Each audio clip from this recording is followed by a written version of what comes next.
Donc ce chapitre 10 concerne la force des acides et des bases.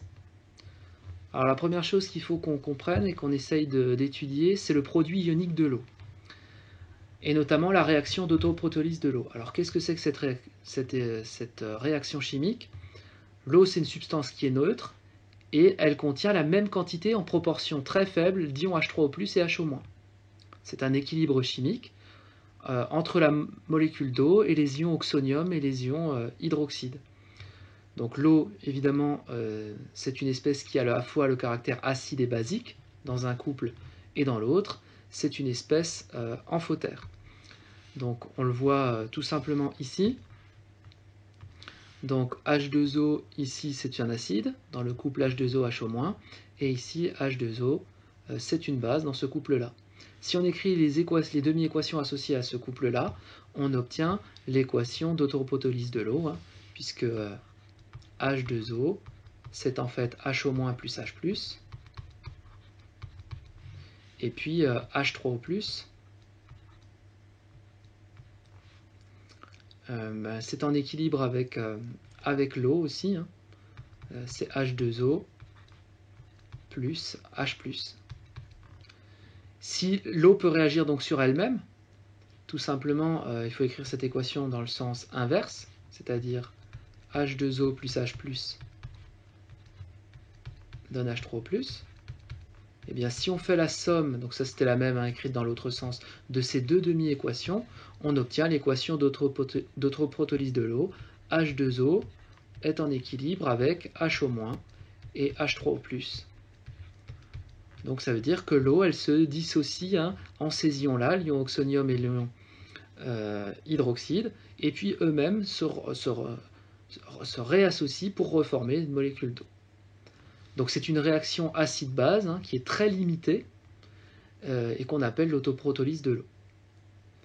Alors bien entendu, comme c'est une réaction chimique, à toute équation, on associe une constante thermodynamique d'équilibre, et dans le cas de l'eau, elle porte un nom un peu particulier, on l'appelle le KE.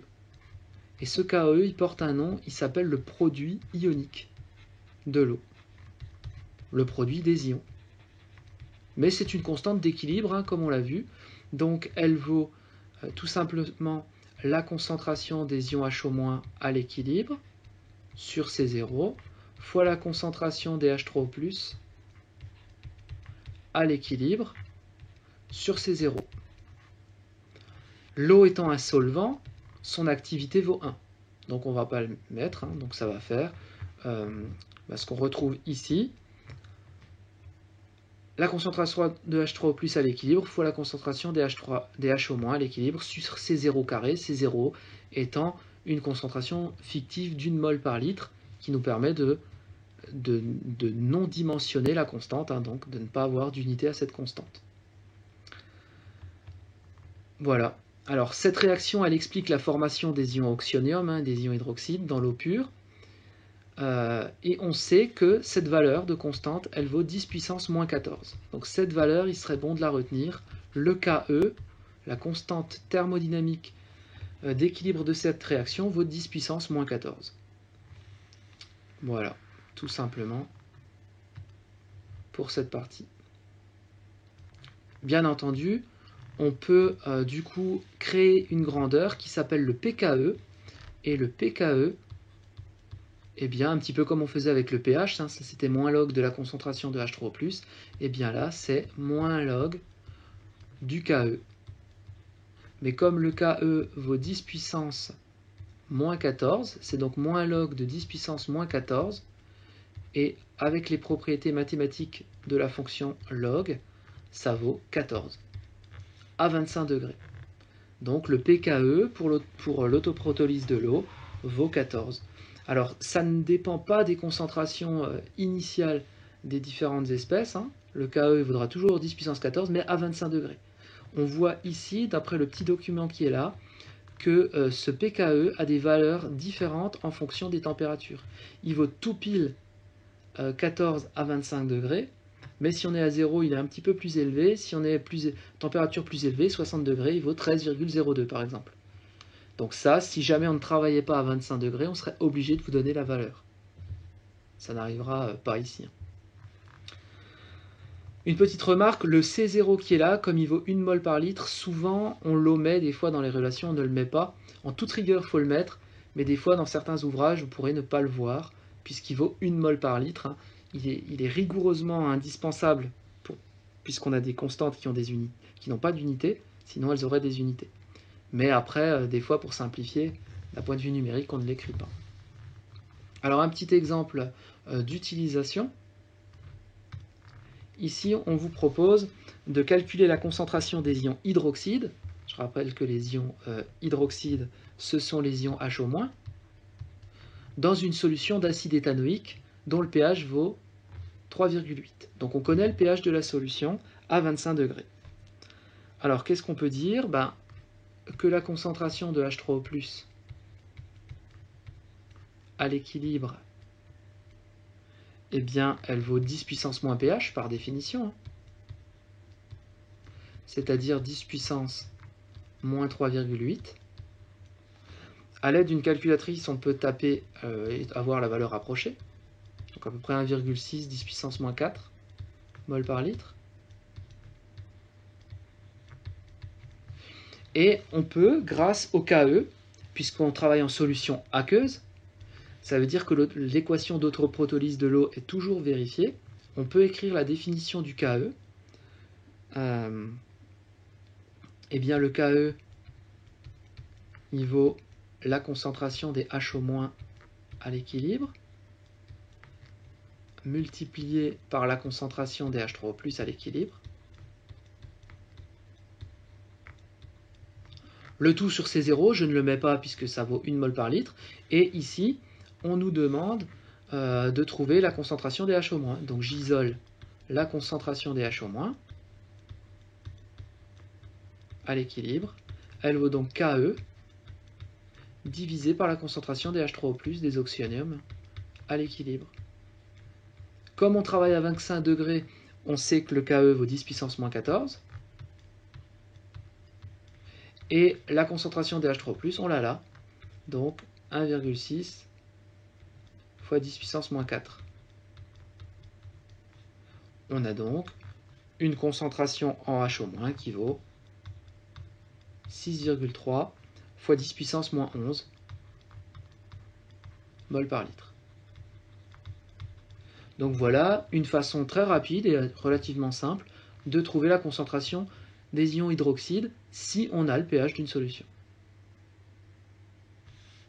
C'est une application directe de finalement cette équation d'autoprotolyse de l'eau et de la constante thermodynamique d'équilibre.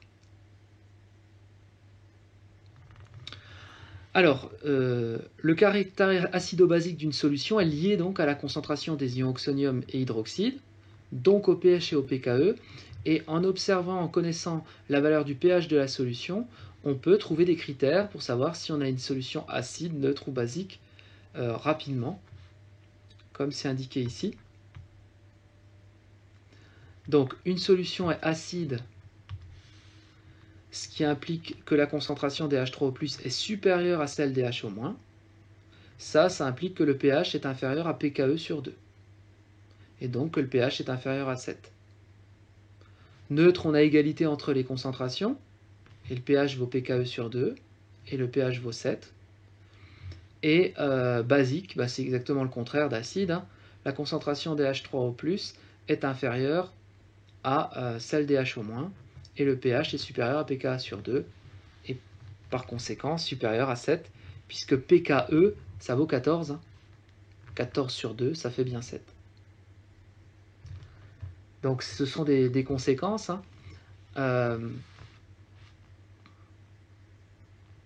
Donc ça nous permet rapidement de trouver dans quel cas on se situe par rapport à un pH donné, si on a une solution acide ou basique. Alors on va voir maintenant les réactions d'un acide ou d'une base avec l'eau, et notamment ce qu'on appelle la force des acides et des bases. Donc c'est tout l'objet et tout l'intérêt du chapitre, c'est de comprendre la force des acides et des bases. Alors qu'est-ce qu'on appelle un acide faible? Sous-entendu, il a un opposé, un acide fort, et pareil pour une base faible et un acide fort. Alors ça, c'est très très important de le comprendre.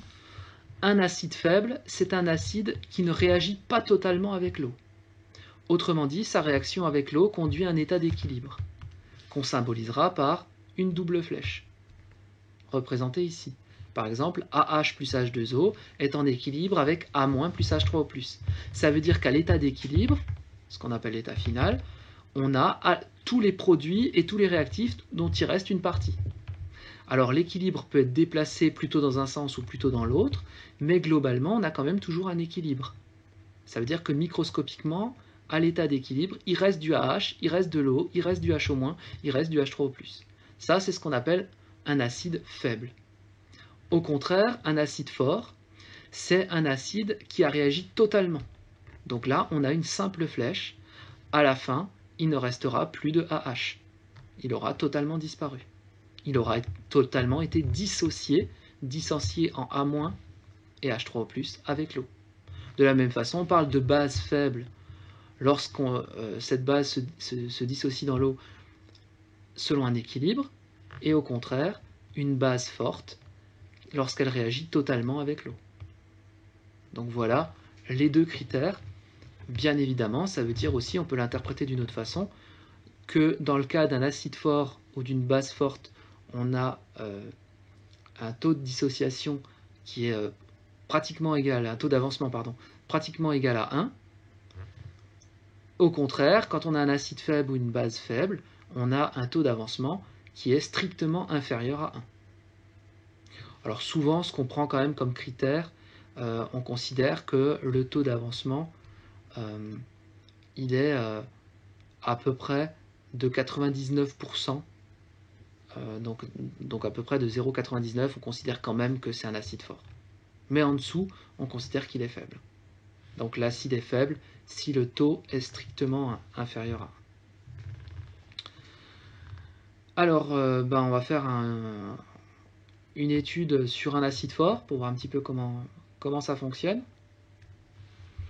Donc par exemple, dans le cas d'un acide fort, donc l'acide réagit totalement avec l'eau, et la quantité de H est considérée comme nulle. C'est-à-dire que si on fait le tableau d'avancement, donc là on écrit l'équation d'acide base, classique, AH plus H2O donne A- plus H3O+, il manque un aqueux ici, un petit aqueux ici, hop. L'état initial C0V0, ça on remplit le tableau d'avancement de façon classique. À l'état final, il ne reste plus de AH. Quand il ne reste plus de AH, c'est bien qu'on a réagi totalement. C'est le cas d'un acide fort. Du coup, on peut calculer le pH de cette solution. Le pH, par définition, c'est quoi? C'est moins log de la concentration H3O+, restante, donc à l'état final. On va mettre un F, donc ça se lit ici. Dans le tableau d'avancement, on voit qu'on a le nombre de moles de H3O+, qui vaut C0V. Alors évidemment, je n'ai pas divisé par C0, puisque le C0, avec un petit 0 au-dessus, vaut 1 mol par litre. Encore une fois, il est là simplement pour assurer l'homogénéité des relations. Donc c'est moins log de C0V, mais ça c'est le nombre de moles, il faut encore diviser par le volume. Donc le V se simplifiant, il reste moins log de C0. Donc si je veux avoir le pH d'un acide fort, eh bien c'est très simple. Si je sais que j'ai un acide fort, il me suffit de faire pH égale moins log de la concentration de départ. Et si jamais cette valeur de pH est supérieure à moins log de C0, alors on aura un acide faible. Alors on peut faire un exemple, ici, avec un acide fort.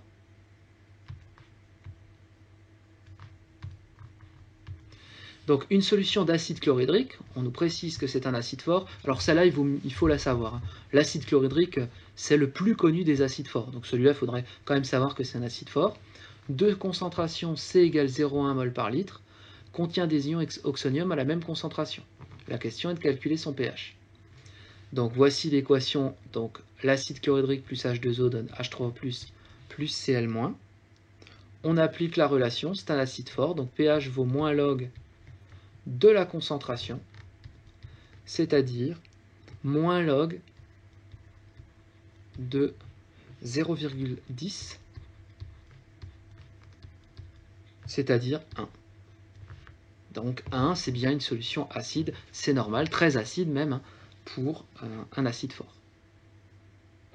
On peut faire un exemple aussi avec une base forte, sur le même type de modèle. Donc tout comme l'acide fort, la base forte, elle réagit totalement avec l'eau, hein, c'est bien sa définition. Ça veut dire qu'à la fin de la base forte, on n'en aura plus du tout. Donc à l'état final, la quasi-totalité de la base forte a réagi.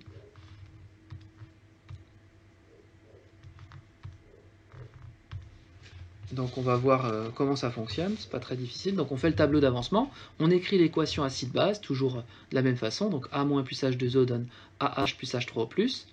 On remplit le tableau d'avancement de façon classique en ayant bien compris que l'avancement final, hein, le XF, il vaut bien entendu C0V, hein, parce que c'est ce qui permet d'annuler ici. Et donc à l'état final, qu'est-ce qu'on a? Le nombre de moles de H au-, celui ici, il vaut C0V.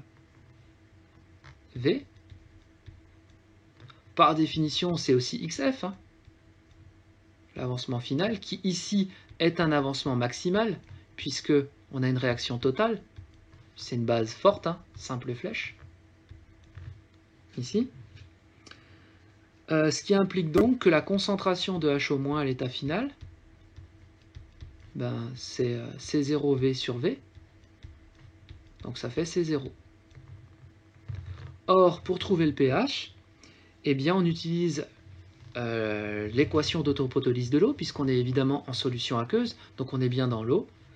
Or, rappelez-vous de ce qu'on avait expliqué tout à l'heure, le KE, c'est la concentration des H- à l'équilibre, donc à l'état final, fois la concentration des H3O+,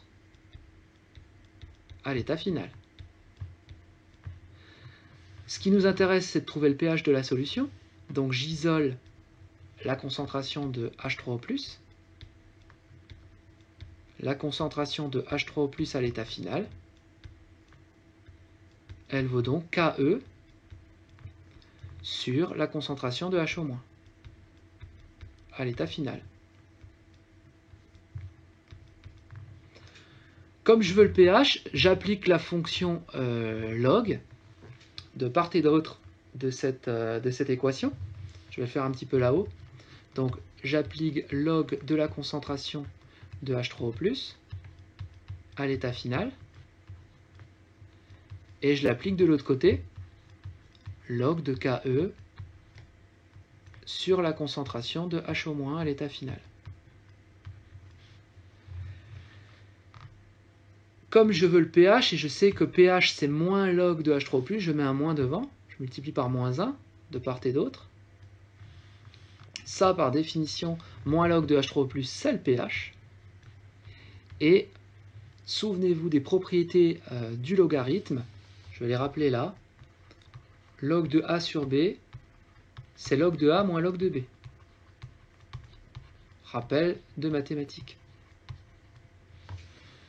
Mais comme il y a un moins devant, ça fait moins log de KE, moins log, ce qui fera plus, hein, de H-.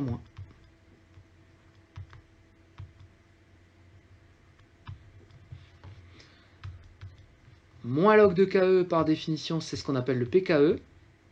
Et moins, ça fait plus log de la concentration des H-, mais la concentration des H- à l'état final, elle vaut C0. On a donc trouvé une formule qui nous permet de calculer le pH d'une base forte dans l'eau.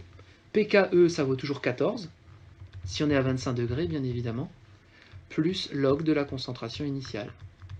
Et donc, on peut avoir facilement le pH d'une base forte en appliquant cette relation. Bien évidemment, si le pH est inférieur à 14 plus log, on a une base faible. Voilà pour la petite démonstration de cette formule qui, à mon avis, n'est pas à retenir par cœur, mais il faut être capable de la redémontrer comme je viens de le faire relativement rapidement. Après, c'est vrai que la connaître par cœur, c'est facile, ça permet d'aller vite, mais bon. C'est pas très dur à redémontrer. Alors quelques exemples, des exemples pêle-mêle. Alors qu'est-ce qu'on a comme exemple d'acide fort? Eh bien on a HCl, le chlorure d'hydrogène, donc c'est un gaz a priori, il n'existe pas en solution aqueuse, il forme immédiatement l'acide chlorhydrique, puisque les H+, réagissent tout de suite avec les H2O pour former H3O+. C'est pour cette raison-là que ce qu'on appelle acide chlorhydrique, en fait, c'est H3O+, et Cl-. L'acide nitrique, c'est aussi un acide fort, HNO3. L'acide sulfurique, bien évidemment, H2SO4. C'est vraiment les trois qu'il faut connaître en acide fort. Après, en base forte, il y a surtout la soude, l'hydroxyde de sodium, NaOH, Na+, et HO-, qu'il faut connaître, c'est, on va dire, la plus connue des bases fortes. Il y a aussi l'ion amidure, bon, si vous ne le retenez pas, un peu moins important. Qu'est-ce qu'on a comme acide faible? Pratiquement tous les acides carboxyliques, donc l'acide méthanoïque, qu'on appelle aussi formique, l'acide acétique, le vinaigre, stéarique, c'est la bougie, benzoïque, etc. L'ion ammonium, NH4+, l'acide fluorhydrique. Donc si vous ne les retenez pas, c'est pas très grave, mais au moins savoir que les acides carboxyliques sont des acides faibles. Au niveau des bases faibles, on a les amines, l'ammoniac, au moins retenir l'ammoniac comme base faible, et puis tous les acides aminés, donc qui sont à la fois des acides faibles et des bases faibles. Ils ont les deux caractères. Donc ces fameux acides aminés. Donc là, quelques exemples d'acides aminés. Alors, ce qu'on appelle la constante d'acidité d'un couple acide-base. Donc là, maintenant, on va s'intéresser évidemment plus aux acides faibles. Donc lorsqu'un acide faible, AH, est introduit en solution aqueuse, il réagit avec l'eau, selon l'équation qui est exactement la même que tout à l'heure. Seule différence, c'est qu'on a un équilibre chimique. Donc la réaction n'est pas totale, elle est limitée, même très limitée. Et on a donc AH plus H2O en équilibre avec A- et H3+. Ça veut dire qu'à l'état final, il restera du AH, de l'eau, des A- et des H3+.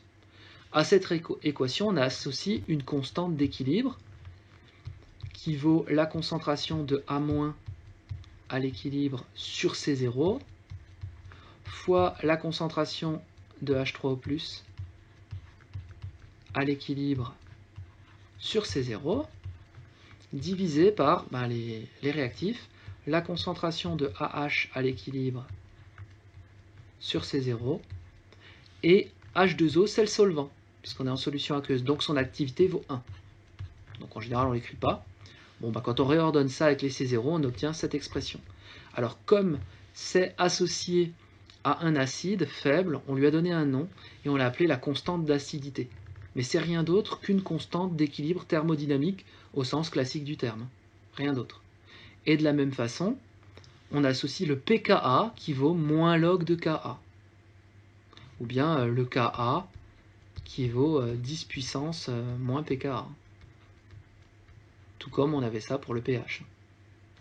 On a les deux relations. Donc cette constante ne dépend que de la température, là encore. C'est bien une constante thermodynamique, donc une constante d'équilibre. Et lorsque les acides et les bases sont forts, leur réaction est totale, c'est-à-dire complète, ce qu'on a déjà dit. Il n'y a donc pas d'équilibre. Et là, ça n'a pas de sens de parler de constante d'équilibre thermodynamique. Donc attention, quand on parle de Ka, c'est forcément qu'on est dans un équilibre chimique, donc une réaction limitée.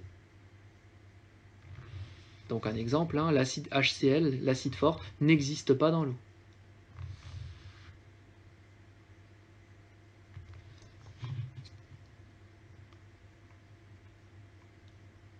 Donc plus un acide est fort, plus son pK est petit. De même, plus une base est forte, plus son pK est grand. Alors ici, je vous ai mis quelques valeurs de pK de certains couples acide-base à 25 degrés. L'ioxonium, donc l'acide CH3O+, et la base conjuguée CHO-, son pK vaut 0. L'eau, on a un pK qui vaut 14, ce qu'on avait vu, H2O, HO-. L'acide chlorhydrique, HCl, on a un pK négatif. Donc on peut avoir des pK négatifs pour les acides forts. On voit tout de suite que l'acide sulfurique, c'est aussi un acide fort puisqu'il a un pK négatif. etc. etc. Donc les valeurs des pK, évidemment, vous ne pouvez pas les connaître, elles sont toujours données dans les énoncés. Donc soit directement dans l'énoncé, soit en annexe à la fin d'un problème. Alors on va faire un exercice tout de suite pour comprendre comment ça fonctionne, 2 petits exercices même à la suite. Donc premier exercice, c'est de déterminer la concentration en ion ammonium NH4+, dans une solution d'ammoniac NH3 de pH 10 et de concentration en ammoniac 5-10-4 mol par litre. Alors, comment on résout ce genre d'exercice? Donc le but c'est de trouver la concentration des NH4+. Donc la première chose à faire, c'est évidemment d'écrire l'équation, hein, l'équation avec l'eau.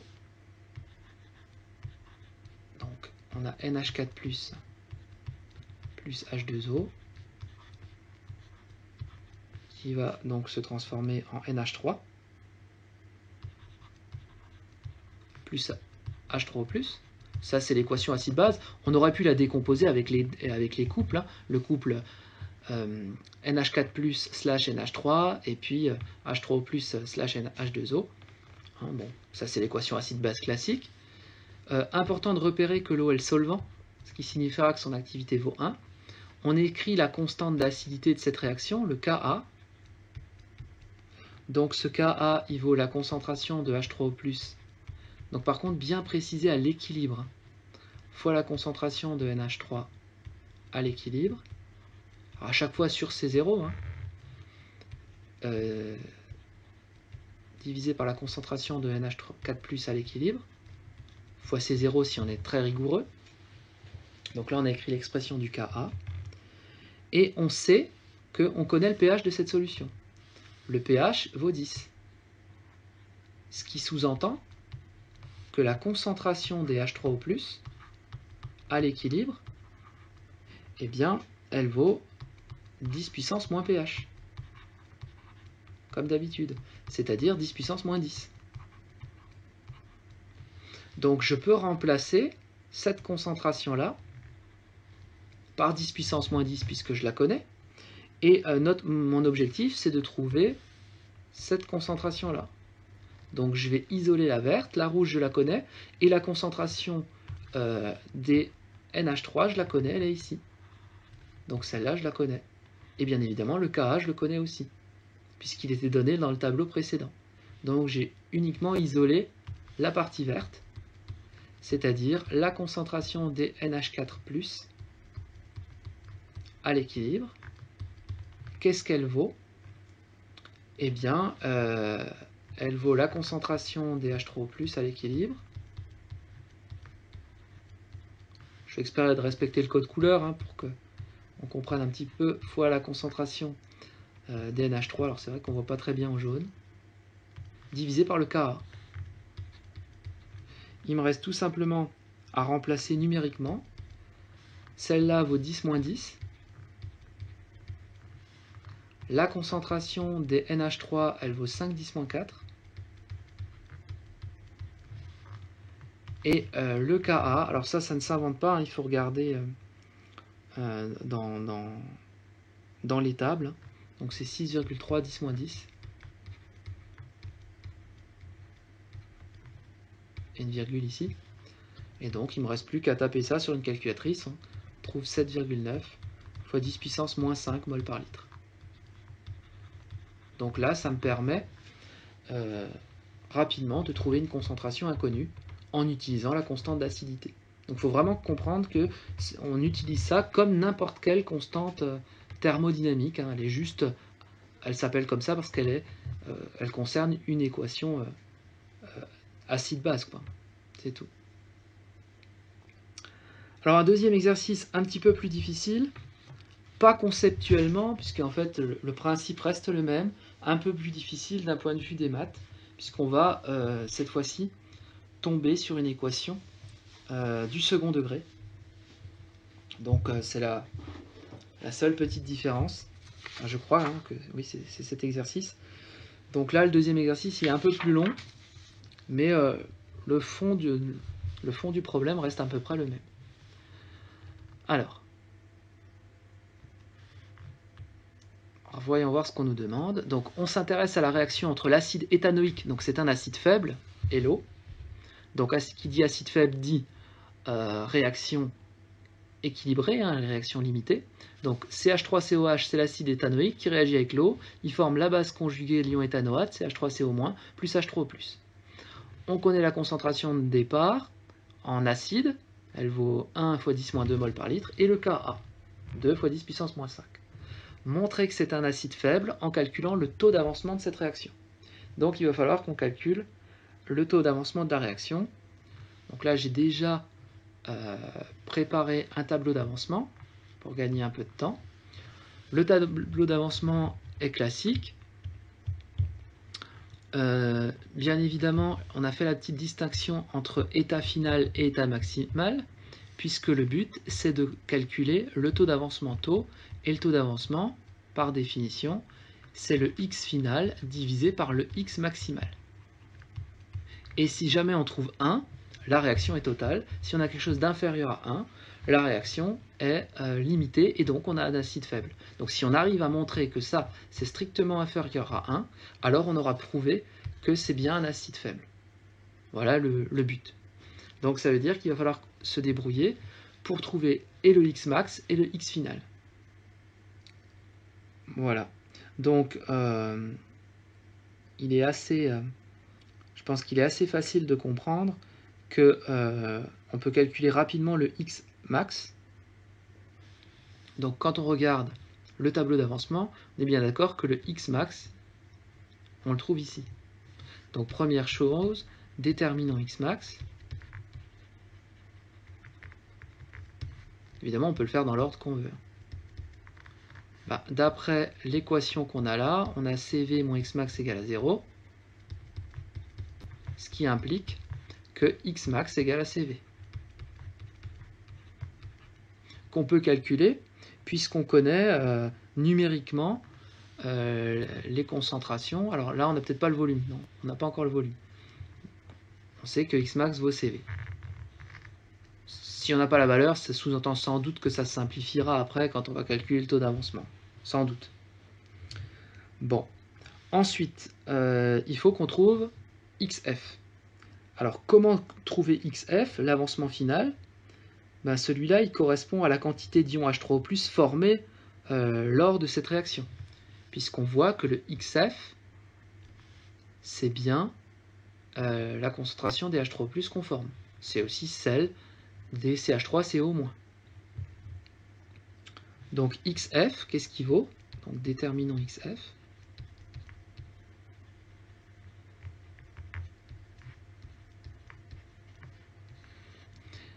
Donc XF, d'après ce qu'on vient de voir, c'est un nombre de moles. Donc c'est du style C fois V, N égale CV. C fois V, c'est la concentration des H3O+ à l'état final fois le volume. Et cette concentration des H3O+, elle est ici. Dans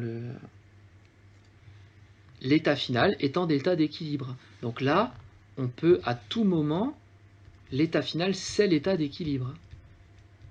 L'état maximal est hypothétique. Ça, c'est seulement vrai si la réaction est totale. Donc le XF, c'est l'état d'équilibre. Donc maintenant, il va falloir qu'on arrive finalement à trouver tout ça. Alors on peut écrire, premièrement, donc, ce qu'on appelle la conservation de la matière. L'équation de conservation de la matière.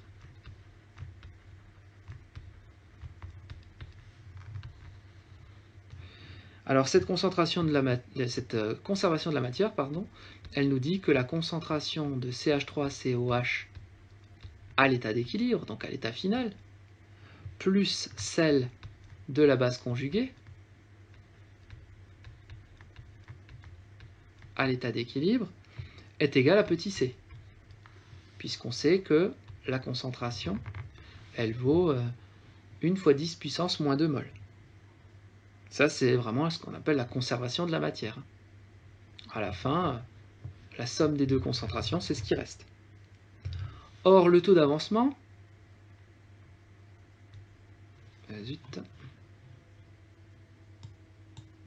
Donc je vais devoir un petit peu descendre. Je ne sais pas si je vais avoir la place de l'écrire. Bon, je vais essayer quand même. Donc le taux d'avancement, on a dit que c'était XF sur Xmax.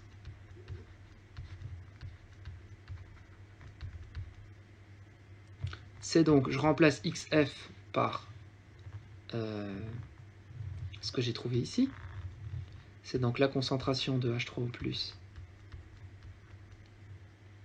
finale, donc à l'équilibre, hein, c'est pareil, fois le volume, divisé par Xmax. Xmax, c'est CV.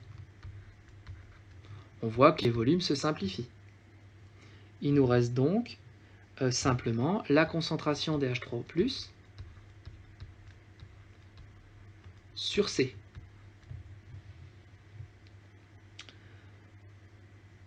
Ce qui implique donc que la concentration des H3O+, à l'équilibre, c'est égal à C fois taux.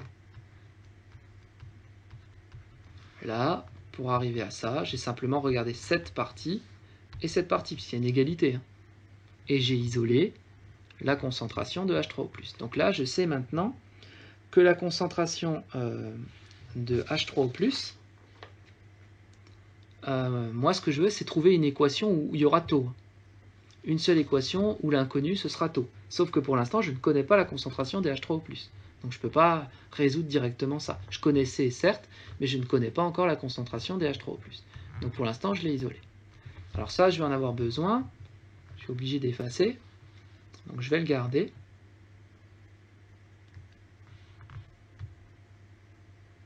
Donc je reprends ici. Hein, il y a de la place pour faire la démonstration.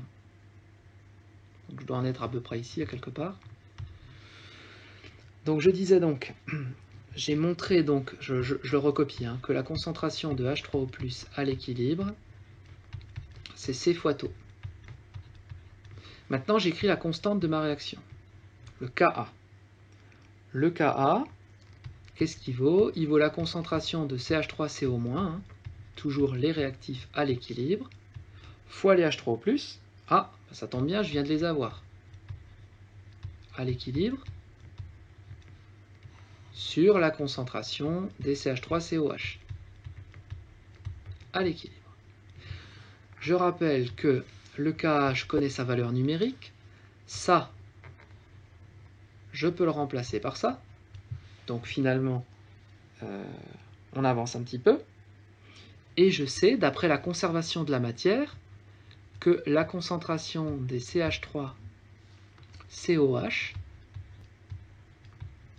à l'équilibre, elle vaut C moins la concentration des CH3CO- à l'équilibre. Là, j'ai simplement isolé ce terme-là dans l'équation de conservation de la matière, ce qui va me permettre de le réinjecter dans l'équation. Donc je continue à exprimer mon Ka, puisque maintenant je connais pas mal de choses. Le Ka, c'est une valeur que je connais hein, d'un point de vue numérique.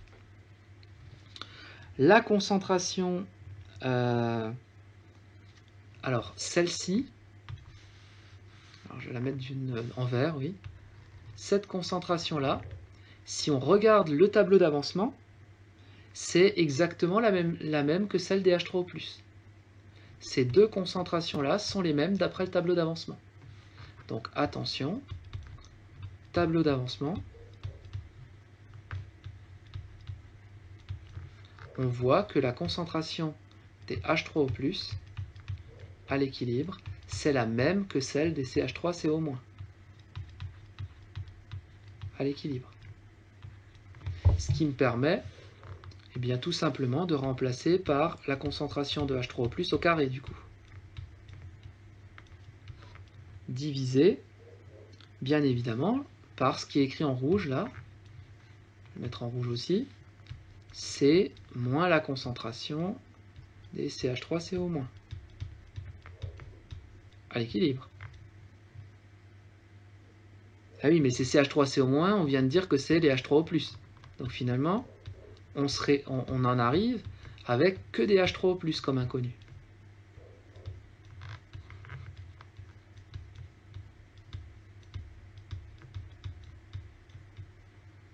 Donc au départ, j'avais 3 inconnus, qui étaient CH3CO-, H3O+, CH3COH. Puis finalement, j'obtiens une équation en regardant ça et ça, où la seule inconnue ici, ça va être les H3O+. Donc finalement, une équation qui est un petit peu plus simple à résoudre. Mais qu'est-ce qu'on sait? Attention, on sait que la concentration des H3O+, à l'équilibre, eh bien c'est C fois taux. Donc je vais remplacer toutes les concentrations de H3O+ par C fois taux. Donc qu'est-ce qui reste? Il reste Ka égale C fois taux au carré, divisé par C moins C fois taux. Et ça va me faire une équation du second degré qu'il va falloir résoudre, puisque C, je connais la valeur numérique, hein. Numériquement je connais cette valeur, C c'est égal, je le rappelle, hein, à 1 fois 10 puissance moins 2 mol par litre. Taux je ne connais pas, c'est l'inconnu, et le Ka on le connaît, hein. On connaît sa valeur, le Ka c'est 2 10 moins 5. Hein. Donc d'un point de vue numérique, la seule inconnue c'est taux. Ça me fait une équation du second ordre. Et donc il va falloir la résoudre. Donc pour résoudre cette équation, on fait le produit en croix, c'est-à-dire que C taux au carré va être égal à Ka facteur de C moins C taux. Je n'ai pas le choix que de développer. Hein. Donc ça fait KAC moins KAC taux, l'inconnu étant taux, la variable. Hein. Ça fait, donc je passe tout du même côté. Ça fait C carré taux carré plus KAC taux moins KAC égale à 0. C'est bien une équation, un polynôme du second ordre du type ax carré plus bx plus c égale à 0. Donc pour résoudre cette équation, il faut que je calcule le discriminant. Oh, petite faute. Le discriminant, le delta, et que j'utilise les racines d'un polynôme du second ordre, hein, en utilisant delta, donc, qui vaut b carré moins 4ac. Et ensuite, une fois que j'ai ça, j'utilise les racines, tout simplement. Donc là, peut-être que le plus simple, à partir d'ici, c'est de remplacer numériquement. Donc après, soit on fait la résolution à la main, classique, soit on peut directement utiliser la calculatrice pour trouver les racines avec les programmes qui sont fournis. Donc là, on aura une solution du type taux 1 qui vaut moins b plus racine de delta sur 2a, et taux 2 qui vaudra moins b plus racine de delta sur 2a. Évidemment, une des deux solutions n'aura pas de sens. Une des deux solutions sera négative et ça n'aura pas de sens physiquement.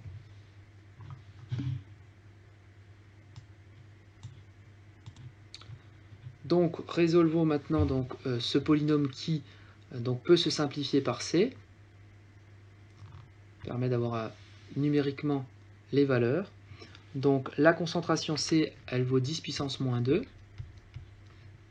fois taux au carré. Le Ka, c'est 2 fois 10 puissance moins 5 fois taux. Et 2 fois 10 puissance moins 5 égale à 0. Donc, on peut calculer delta. B carré moins 4ac, donc 2 fois 10 puissance moins 5 au carré, moins 4 fois A, c'est-à-dire 10 puissance moins 2,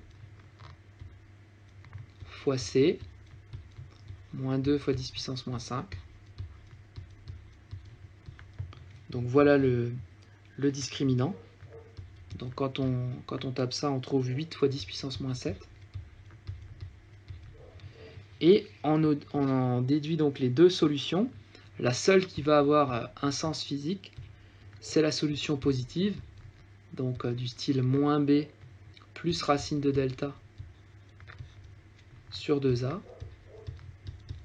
Ici avec ses valeurs, donc moins B, c'est-à-dire moins 2 fois 10 puissance moins 5,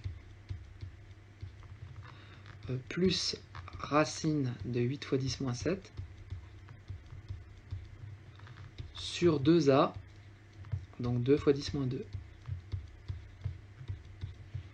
Et on trouve 0,044, c'est-à-dire 4,4%. On est bien d'accord que taux est inférieur à 1, clairement inférieur à 1, donc la réaction elle est limitée. Ce n'est pas une réaction totale. C'est bien ce qu'on appelle un acide faible, puisqu'on a un acide qui n'est pas totalement dissocié dans l'eau. Il est même très peu dissocié, puisque 4,4%, c'est très peu dissocié. Donc voilà pour cette démonstration. Bien évidemment, en physique, quand vous tombez sur une équation de ce type-là, vous pouvez directement rentrer les valeurs numériques dans un solveur numérique avec la calculatrice et ne pas faire l'étape de résolution qui est mathématique et directement passer à ça, si vous savez utiliser votre calculatrice. La solution négative n'a évidemment pas de sens, c'est pour ça qu'on ne la met pas.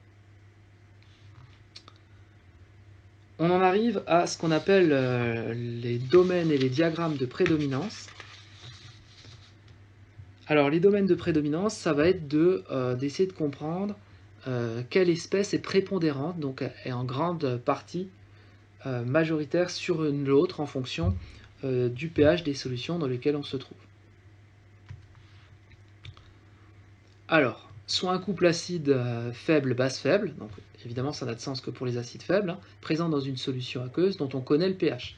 Donc ce qui est très important, c'est qu'on connaît le pH.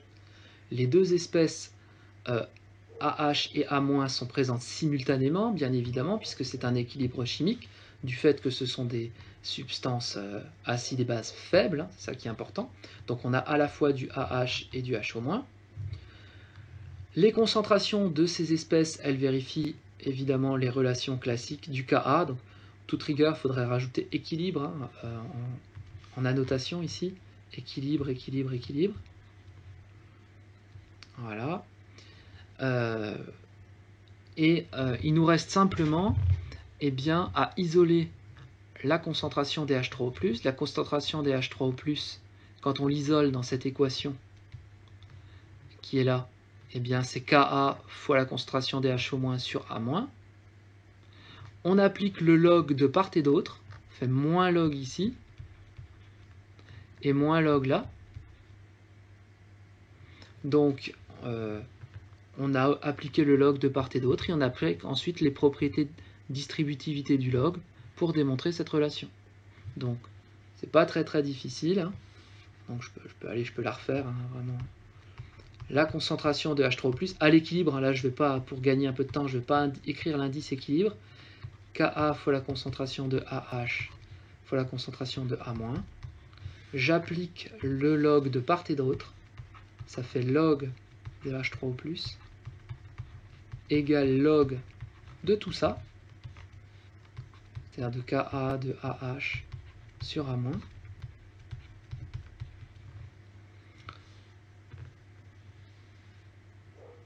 Comme je sais que le pH c'est moins log de H3O+, je multiplie tout par moins 1, donc je mets un moins ici et un moins là. Ça fait donc pH. Et ensuite, j'utilise les propriétés de distributivité du log. Ça fait moins log de Ka. Moins, ça fait plus log de A- sur AH. Et ça, par définition, c'est le pKa. Donc j'arrive à cette formule qui est valable pour tous les acides faibles. Souvent on la retient de cette façon. pH c'est pKa plus log de concentration de la base sur acide. Concentration de l'acide. Donc ça c'est une démonstration qu'il faut savoir refaire. Elle n'est pas très difficile et elle utilise là encore les propriétés du log. C'est-à-dire ce qu'on a utilisé, c'est log de A sur B, c'est égal à log de A moins log de B. C'est cette propriété mathématique qu'on a utilisée essentiellement ici. Et évidemment que moins log de Ka, c'est pKa. Ces deux propriétés. Donc du coup, on a trois situations possibles maintenant au niveau des concentrations. Soit ces deux concentrations en A- et H sont les mêmes, autrement dit, on aura log de 1 ici. Si on a log de 1, eh bien on sait que log de 1 ça fait 0. Donc première situation possible, si les deux concentrations sont les mêmes, il nous reste pH égale pKa plus log de 1. Mais log de 1 ça fait 0, donc ça fait pH égale pKa. Autre solution, soit la concentration de A- est inférieure à AH, ce qui veut dire que ce quotient est inférieur à 1. Or, d'après les propriétés du log, log de quelque chose d'inférieur à 1, c'est strictement négatif, ce qui implique que alors c'est l'acide qui prédomine. Ça veut bien dire ce que ça veut dire, hein. La concentration de AH est plus petite que A-, donc c'est bien l'acide qui prédomine. Et évidemment, on peut avoir le contraire, d'après cette relation. Donc toujours, hein, on repart toujours de cette équation, hein. pH c'est pKa plus log de base sur acide. Donc la base, on la note A- à l'équilibre, hein, sur acide. Si maintenant A- est majoritaire, c'est-à-dire la concentration de A- est supérieure, alors qu'est-ce qu'on peut dire? On peut dire que ce quotient-là est supérieur à 1. Du coup, le log est strictement positif. Si on a un log strictement positif, ça veut bien dire que le pH est plus grand que le pKa, puisqu'on rajoute un nombre positif au pKa. Si le pKa vaut 3, vous rajoutez un nombre positif à 3, eh bien c'est bien plus grand. Donc pH est plus grand que pKa. C'est exactement l'inverse de tout à l'heure. Donc ça peut nous permettre de définir des domaines de prédominance. Prédominance, ça veut bien dire, si on voit dans une solution que le pH est plus grand que le pKa, ça veut bien dire que A- est en quantité plus importante que AH. Et inversement, si la concentration de A- est inférieure à AH, ça a pour conséquence que le pH soit inférieur au pKa.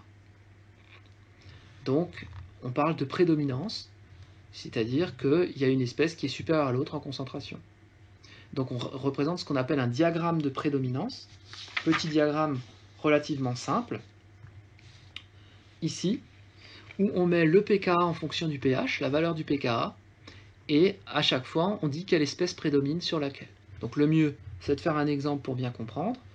On nous dit que le pKa du couple NH4+, NH3 c'est 9,2, et on nous demande de faire le diagramme de prédominance. Donc c'est très simple, on représente un axe en fonction du pH. On place sur cet axe la valeur du pKa. Donc la valeur du pKa ici c'est 9,2.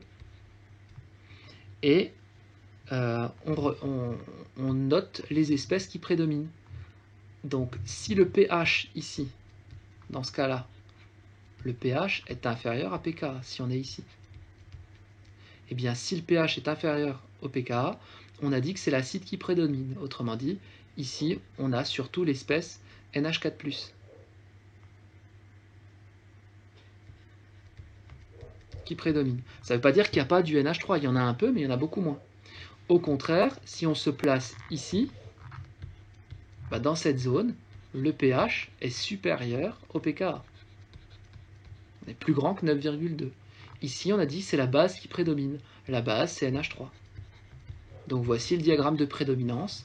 Tant qu'on est dans la zone bleue, on a surtout majoritairement l'espèce NH4+. À partir du moment où on est dans la zone verte, on a surtout l'espèce NH3. Autrement dit, l'équilibre, il est plutôt dans un sens ou plutôt dans l'autre. Et à pH égale pKa, on a égalité entre les deux espèces. Voici ce qu'on appelle un diagramme de prédominance.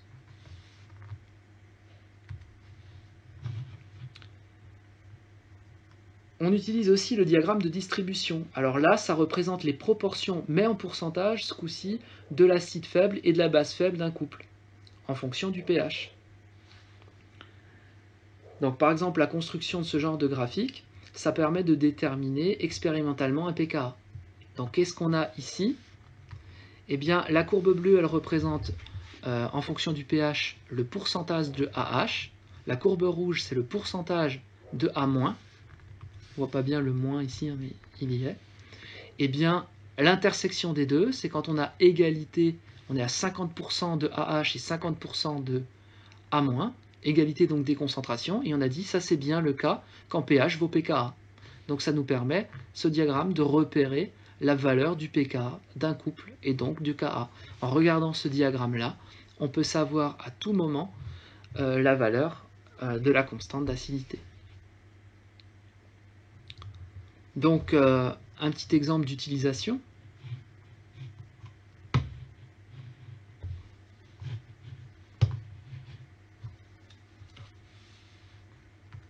Alors ici on a un diagramme de distribution avec plusieurs espèces. Donc là c'est le couple dioxyde de carbone et c'est un diacide, hein, donc c'est une espèce amphotère. On voit que le HCO3- là qui est représenté en bleu est une espèce amphotère puisqu'elle a un coup acide, un coup basique. Et on peut trouver rapidement les pKa. Donc simplement en regardant, c'est ça qu'il faut être capable de faire, vous regardez les intersections. Là on a le pKa1, le premier pKa1, qui correspond à l'équation entre cette espèce et celle-là. Et puis la deuxième intersection qui est représentée en jaune ici, donc cette valeur-là, on lit le pKa ici, donc ça fait 10,3, celle-là elle valait 6,4 si on le fait précisément. Ça nous permet de trouver le pKa entre ces espèces-là, donc cette réaction-là. Donc très rapidement on peut trouver quelles sont les espèces qui vont prédominer et les valeurs des pKa en regardant ces diagrammes de distribution. Donc on étudiera un peu plus en détail le TP là-dessus.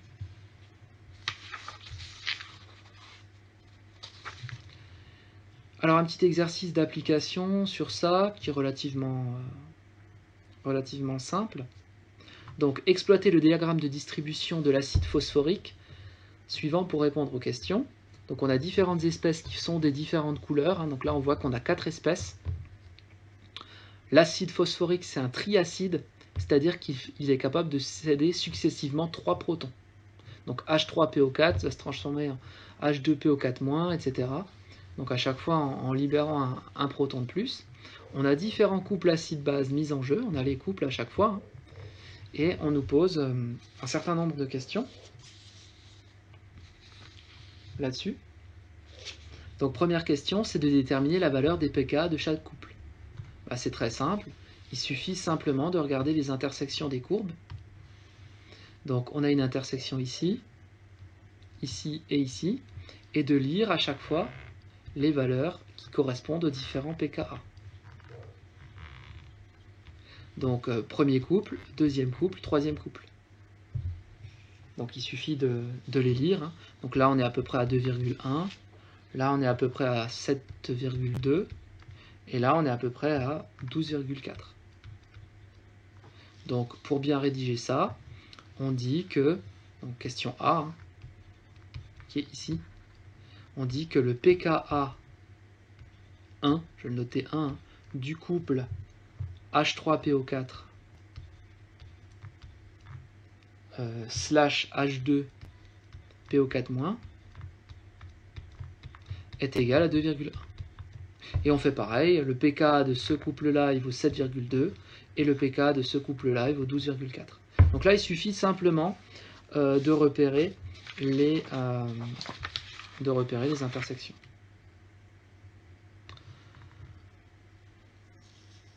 Ensuite, on nous demande de tracer un diagramme de prédominance pour cet acide. Donc, de représenter un petit diagramme où on voit quelles sont les formes prépondérantes en fonction des différentes valeurs de pKa qu'on a trouvées. Donc, pour faire un diagramme de prédominance, il suffit simplement de tracer un axe qui représente le pH, de placer les différents pKa. Donc là, comme pKa, on avait 2,1, on avait 7,2 et 12,4, je crois que c'est ça, oui, 12,4, et de placer les différentes espèces qui prédominent, à chaque fois en fonction des couples. Donc là, la forme qui l'emportait, c'était bien évidemment au départ la forme acide, quand pH est plus petit que pKa. Donc la forme acide du premier couple, eh bien, c'est celle-là, donc c'est H3PO4. Ici, on a donc H3PO4 qui prédomine. Ensuite, on a la deuxième forme, H2PO4-. Troisième forme, HPO4-. Et dernière forme, PO4-3-. Là, on a réalisé, donc à chaque fois que notre pH il est situé dans ces différentes zones, on sait quelle est l'espèce majoritaire en solution. C'est celle qui est écrite en noir dans le diagramme de prédominance. Par exemple, lorsque le pH vaut 10, c'est la question C, lorsque le pH vaut 10, on est ici, eh bien la forme qui prédomine, c'est HPO4-. Donc ça, c'est une application, une utilisation qui est prédominante, mais on a aussi HPO4-. Alors attendez, est-ce que j'ai pas fait une faute en recopiant? À pH 10, on est là. Donc il faut toujours regarder le diagramme. Donc à pH 10, c'est bien ça. Oui. Donc on voit qu'on a quand même essentiellement cette forme-là. Donc c'est quand même HPO4-, qui est quand même vraiment prédominant ici. Par contre, lorsqu'on est à pH 8, donc là il n'y a qu'une espèce, hein, c'est clair, on le voit, hein, c'est l'espèce verte. Lorsqu'on est à pH 8, donc ici, donc pH 8 c'est là c'est plus aussi tranché. On a surtout HPO4-, qui est présent à 85%, mais on a aussi cette espèce-là, c'est-à-dire H2PO4. Donc lorsqu'on est à pH 10, l'espèce vraiment prédominante, c'est HPO4-, mais aussi,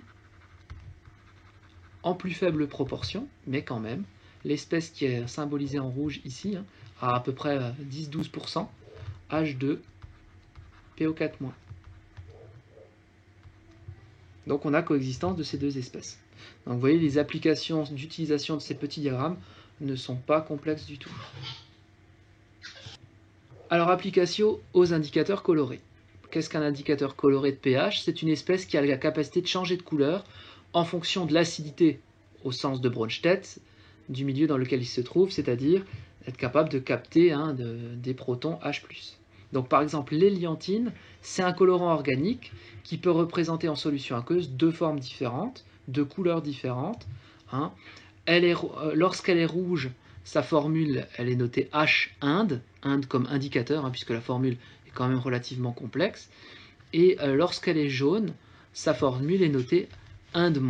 Donc quand elle est sous forme acide, elle est rouge, et quand elle est sous forme plutôt basique, elle est jaune. Voilà, donc on a les différentes. Et puis quand on est un petit peu au niveau de la zone de virage, hein, du pKa, la solution, elle a une couleur un peu jaune-orangé. Donc en fonction justement des différentes couleurs, des différentes teintes observées, on peut un petit peu expliquer ça avec le tableau suivant. Donc la forme colorée impose la couleur.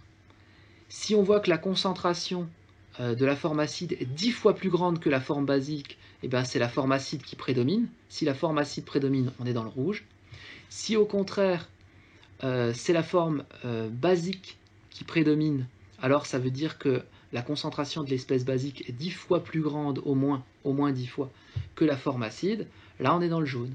Et si l'acide est à peu près égal à la base, c'est-à-dire si on a vraiment un équilibre chimique, si la réaction elle est vraiment équilibrée, on est entre les deux, c'est-à-dire quelque chose de plutôt orange. Donc ce qu'il faut retenir sur les indicateurs colorés, c'est que ces indicateurs acido-basiques sont constitués par des couples acide-base dont les espèces conjuguées ont des teintes différentes et le changement de couleur d'une solution eh bien, va vraiment dépendre du pH. Donc là, je vous ai mis on va dire un petit listing de différents indicateurs colorés, le bleu de thymol, le méthyl-orange, le rouge Congo, etc. Et les zones de virage, c'est-à-dire les zones où ces indicateurs colorés changent de couleur. Par exemple, le bleu de bromothymol, qui est ici, il est au départ plutôt jaune, jusqu'à pH 6. Entre 6 et 7,6, il est plutôt vert, et à partir de 7,6, il est bleu. Donc ça nous permet de repérer notamment des équivalences lors d'un titrage acido-basique. Voilà, donc ça c'est très, très pratique à utiliser, hein, comme on l'a déjà vu. Qu'est-ce qu'on appelle une solution tampon? Alors ça c'est vraiment aussi important à savoir. Une solution tampon, par exemple dans le corps humain, le pH du sang il doit être maintenu de façon très précise entre 7,35 et 7,45. Si votre pH est plus petit que 7,35, vous faites ce qu'on appelle une acidose. Extrêmement dangereux pour l'organisme et peut conduire jusqu'à la mort. Donc vous voyez, il faut que le pH soit vraiment maintenu entre 7,35 et 7,45. Au contraire, là aussi, s'il est plus grand que 7,45, on fait une alcalose qui peut aussi conduire jusqu'à la mort. Donc l'organisme, il est toujours obligé de régler le pH du sang. S'il n'y arrive pas, gros souci quoi pour l'organisme. Vraiment un danger. Donc qu'est-ce qu'on appelle une solution tampon? C'est une solution dont le pH varie peu par un ajout modéré d'une quantité d'acide ou de base. C'est-à-dire, vous avez une solution, mettons à pH 3, vous rajoutez un peu une solution tampon, le pH reste à 3. Alors évidemment, il faut un ajout modéré, c'est-à-dire on met quelques gouttes. Si on en met 20 litres, forcément, là, la solution sera plus tampon. Donc voilà ce qu'on appelle une solution tampon. Pareil lorsqu'on fait une dilution. Si la solution a un pH de 3, vous rajoutez un peu d'eau, de façon modérée, la solution doit avoir un pH égal à 3. Si le pH change beaucoup, c'est plus une solution tampon. Donc pour être une solution tampon, il faut avoir les différents critères respectés, ajout modéré d'acide ou de base et une dilution modérée. Si un de ces critères n'est pas vérifié, on parle de solution pseudo-tampon. Donc pour préparer ces solutions tampons, on peut mélanger un acide faible et sa base conjuguée à des concentrations relativement voisines. C'est-à-dire on s'approche de l'équilibre. Si les concentrations sont identiques, le pH de la solution, évidemment c'est le pKa, c'est ce qu'on avait vu tout à l'heure. Et c'est pourquoi le couple AH- est choisi en fonction de son pKa, qui doit être proche du pH de la solution tampon. Donc si on ajoute un acide fort, on a une réaction qui est avancée toujours dans le sens qui est proposé ici. Si par contre on ajoute une base forte à la solution tampon, on a la réaction AH plus HO- donne A- plus H2O. Mais dans les deux cas, il faut qu'on ait des ajouts modérés. Ce qui est fondamental pour avoir une solution dite tampon, c'est qu'on a des très très faibles variations de pH. Lorsqu'on ajoute, soit on fait une dilution, soit lorsqu'on ajoute des petits ajouts de base ou d'acide. Donc on a différentes solutions qu'on peut obtenir, par exemple ici, donc un petit exercice, afin de réaliser une solution tampon, en mélangeant de l'ammoniac et des ions ammonium NH4+, pour avoir les concentrations suivantes. Donc si on a ces concentrations suivantes, on nous demande quel sera le pH de la solution tampon. Donc ça, c'est pas très difficile, puisque ici, on a de l'ammoniac. Le pH de l'ammoniac, par définition, c'est une espèce, ça vaut le pKa, c'est ce qu'on a vu avant. Le pH, c'est pKa plus log de l'acide sur la base, de la base sur l'acide, pardon. La base, c'est la concentration des NH3 à l'équilibre. Sur l'acide, c'est la concentration des NH4+ à l'équilibre. Donc là, on a un pKa de 9,2 plus le log, on a les différentes concentrations qui ont été choisies. Donc NH3 c'est 10 puissance moins 2 et NH4 c'est 1,6 10 moins 2. Donc assez facile, et on a comme ça le pH qui vaut à peu près 9. Donc voilà, voilà pour cette partie. Dernière chose à voir, c'est les acides aminés, donc qu'on étudie un peu plus en SVT, puisqu'ils jouent des rôles particuliers dans notre organisme. Ces acides alpha-aminés, donc ils sont vraiment fondamentaux, hein, ce sont des briques qui vont servir à la construction protéinaire, hein, donc à fabriquer les protéines. Donc ce sont des molécules qui ont deux groupes fonctionnels. Hein. On a un groupe carboxyle, le COH, qu'on retrouve ici, hein, dans cette partie. Donc c'est le groupe carboxyle qui est responsable de l'acidité, puisqu'on a un H labile, un H détachable, qui est ici du fait de la différence d'électronégativité entre l'oxygène et l'hydrogène. Et puis on a une partie amine, un groupe amine ici, qui est plutôt responsable de la basicité de la molécule. Donc on a un petit peu des molécules qui ont un petit peu les deux propriétés. Et donc c'est ce radical par contre qui va s'accrocher à la molécule des acides alpha-aminés va donner aussi des propriétés très particulières à ces différentes molécules. Donc c'est des acides un peu particuliers. On peut avoir notamment ce qu'on appelle la présence d'amphions ou de zwitterions. Alors, ce sont des zwitterions, en fait, ce sont des espèces chimiques qui ont à la fois une charge positive et une charge négative, mais une vraie charge, pas une charge partielle. Donc en fait, c'est ni un cation ni un anion, c'est vraiment, il y a les deux espèces qui sont dedans. Donc là, je vous ai mis le diagramme de prédominance d'un acide alpha-aminé. Bon, peu probable quand même que ça vous soit demandé au bac. Les titrages et la demi-équivalence. En fait, c'est une méthode qui va nous permettre de trouver, grâce à un titrage, donc une méthode expérimentale, le pKa d'un couple lors d'un acide faible. Donc la méthode est la suivante. On titre, donc on fait un titrage avec une burette et un bécher, bien évidemment. Ici, on met de la soude, donc des ions H-. Et ici, on met l'acide faible, AH. Donc l'équation support du titrage, c'est AH plus H- qui donne A- plus H2O. Évidemment, c'est un titrage, donc c'est une réaction totale. Et on trace la courbe de pH. Donc on suit l'évolution du pH. Donc on va avoir, en fonction du volume de base versé, bien évidemment, une courbe qui a cette allure-là. Ici, on a donc le volume de H- versé.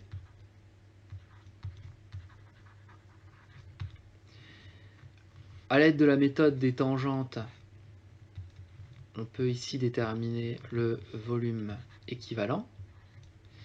Et bien, cette méthode nous permet de retrouver le pKa tout simplement en appliquant la méthode suivante. On se place à ce qu'on appelle la demi-équivalence. La demi-équivalence, c'est quand on a le volume équivalent divisé par 2. Donc là, on est à VE sur 2. Et bien, si on lit ici cette valeur, ici on trouve le pKa du couple. Donc voilà une méthode pour déterminer le pKa du couple. Donc on va faire la démonstration pour expliquer cette formule-là, bien que je ne pense pas que cette démonstration soit exigible à votre niveau. Donc on fait un petit tableau d'avancement avec cette réaction support. Donc AH plus H- donne A- plus H2O qui est là. On l'a fait à l'état initial, l'état intermédiaire, l'équivalence et à la demi-équivalence.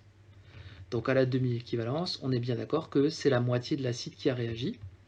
Donc on peut dire que le volume de base versé, c'est la moitié du volume équivalent. Donc, ça, c'est pour un peu clarifier ce terme de demi-équivalence. Donc première chose, à l'équivalence. Alors que peut-on dire à l'équivalence? À l'équivalence, c'est le moment où eh bien, les deux réactifs sont limitants, AH et H- ont entièrement disparu, ce qui implique que le nombre de moles de AH initial moins XE XE étant l'avancement est nul, mais c'est aussi égal au nombre de moles de H au moins. Donc, noté E initial, donc moins XE. Ces deux équations nous impliquent tout simplement que le nombre de moles de AH initial est égal au nombre de moles de H au moins initialement présent dans la burette, à l'équivalence. Donc c'est ce qu'on a à l'équivalence, d'où la notation ici. Donc ça, on ne le perd pas de vue, on va en avoir besoin. Et puis maintenant, on se place à la demi-équivalence.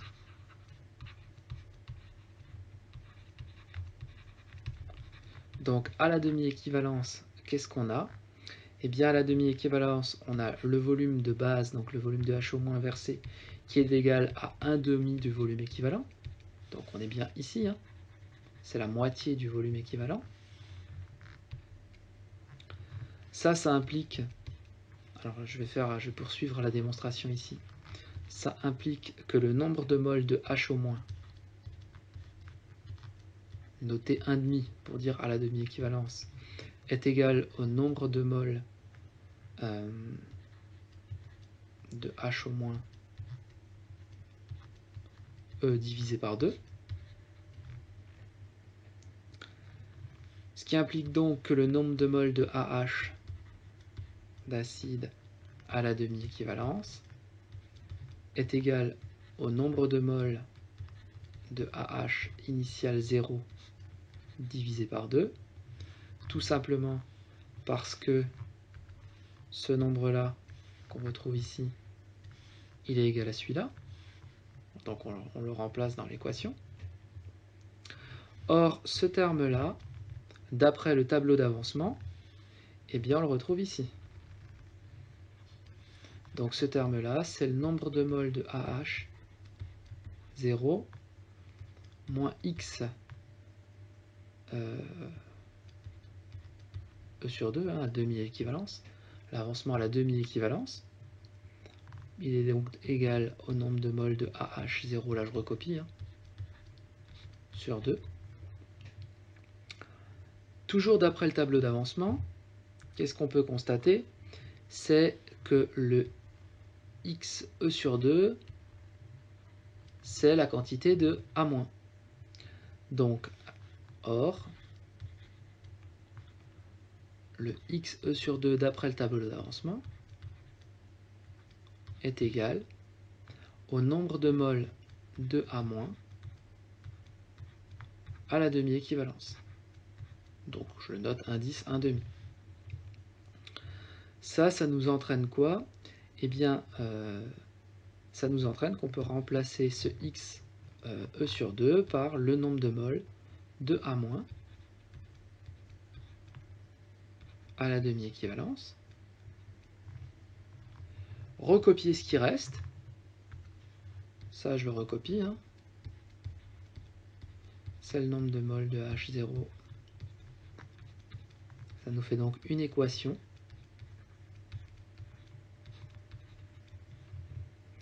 Voilà, on isole à moins, c'est-à-dire le terme orange, on l'isole. Le nombre de moles de A- à la demi-équivalence est donc égal à quoi? Au nombre de moles de H initial moins le nombre de moles de AH0 sur 2, ce qui nous fait finalement tout simplement le nombre de moles de AH 0 sur 2. Mais ce nombre de moles de AH initial sur 2, ici, on le retrouve ici. Ce morceau-là, c'est le même que celui-là. C'est donc égal à ça. C'est donc égal au nombre de moles de AH à la demi-équivalence. Finalement, en conclusion, qu'est-ce qu'on vient de montrer? On vient de montrer que le nombre de moles de A- à la demi-équivalence est égal au nombre de moles de AH à la demi-équivalence. Ce qui implique que la concentration de A- à la demi-équivalence est égale à la concentration de AH à la demi-équivalence. On va pouvoir exprimer de fait le pH. Donc il ne nous reste plus qu'à exprimer le pH à l'aide de l'expression du Ka. Donc le Ka, la constante d'acidité de cette réaction, c'est la concentration en H3O+, à l'équilibre, fois la concentration en A- à l'équilibre, divisé par la concentration en AH à l'équilibre, par définition. Mais on vient de dire que les deux concentrations sont égales. Donc comme ça c'est égal à ça, l'équation se simplifie, il reste Ka égale la concentration en H3O+. On applique donc de part et d'autre de cette équation la fonction log, moins log pour être exact, moins log de Ka est égal à moins log de la concentration en H3O+, ce qui implique que le pH est égal au pKa à la demi-équivalence. On a donc démontré la formule qui, on va dire, est pratique à utiliser. Donc en pratique, on a cette courbe de titrage, il suffit de diviser le volume équivalent trouvé avec la méthode des tangentes par 2 et de lire sur la courbe la valeur du pKa. Voilà pour cette démonstration. Bon courage dans l'étude de ces chapitres.